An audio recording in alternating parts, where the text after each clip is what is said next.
రాజకీయ ప్రయోజనాల కోసం టీఆర్ఎస్ టీడీపీ తెలుగు ప్రజల ఆత్మగౌరవంతో ఆడుకుంటున్నాయని కాంగ్రెస్ ఆరోపించింది. సీఎం కేసీఆర్ కుటుంబం, ఏపీ సీఎం చంద్రబాబు కుటుంబం పరస్పరం కౌంటర్లు ఇచ్చుకోవడమే ఇందుకు నిదర్శనమన్నారు టీపీసీసీ ముఖ్య అధికార ప్రతినిధి దాసోజు శ్రవణ్.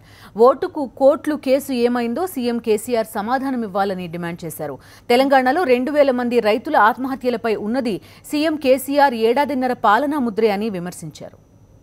సంవత్సరాల పాటు నేను కూడా ఇక్కడ ముఖ్యమంత్రినే, నన్ను ఇక్కడి నుంచి పంపించే హక్కు ఎవరికి లేదు అని చెప్పని, నీ ఖబర్దార్ అని చెప్పని మాట్లాడితే చంద్రబాబు నాయుడు, చంద్రశేఖరరావు నేనేమైనా తక్కువ తిన్నానా అని చెప్పని, బ్రహ్మదేవుడు కూడా చంద్రబాబు నాయుడును కాపాడలేడు అని చెప్పని మాట్లాడిండు. దొంగవు నువ్వు, లఫంగివి నువ్వు దుర్మార్గుడివి, దోపిడిదారువి అని చెప్పని ఇష్టారాజ్యంగా చంద్రబాబు నాయుడు మాట్లాడిండు. ఏమైనా ఇవాళ మాటలు ఎందుకు మాట్లాడుకోవట్లేరు ఒకళ్ళ మీద ఒకళ్ళు? ఇవాళ కేవలం ఆంధ్ర ప్రజలను, పేద ప్రజలను, మధ్యతరగతి ప్రజలను మాత్రం మీరు బలిపశువులుగా వాడుకుంటూ మీ రాజకీయాలకు ఈరోజు డ్రామా చేస్తా ఉన్నారు. చంద్రబాబు నాయుడు, కేసీఆర్ ఇద్దరు కూడా కలిసిపోయినరు. ఒకటి.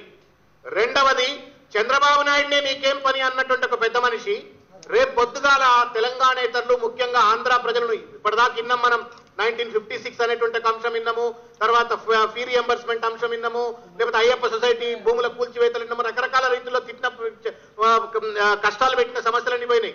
కానీ చంద్రబాబు నాయుడే రావద్దన్నటువంటి మనిషి, నీకేం పని అన్న మనిషి రేపు పొద్దుగాల హైదరాబాద్ పరిసరాల్లో, హైదరాబాద్ లో ఉన్నటువంటి ఆంధ్ర ప్రజలను మీకేం పని, ఇక్కడి నుంచి వెళ్ళిపోరి అని చెప్పని తరిమి కొట్టారని గ్యారంటీ ఏంది అని చెప్పని ప్రజల్ని ఆలోచించాల్సిందిగా మేము విజ్ఞప్తి చేస్తా ఉన్నాం.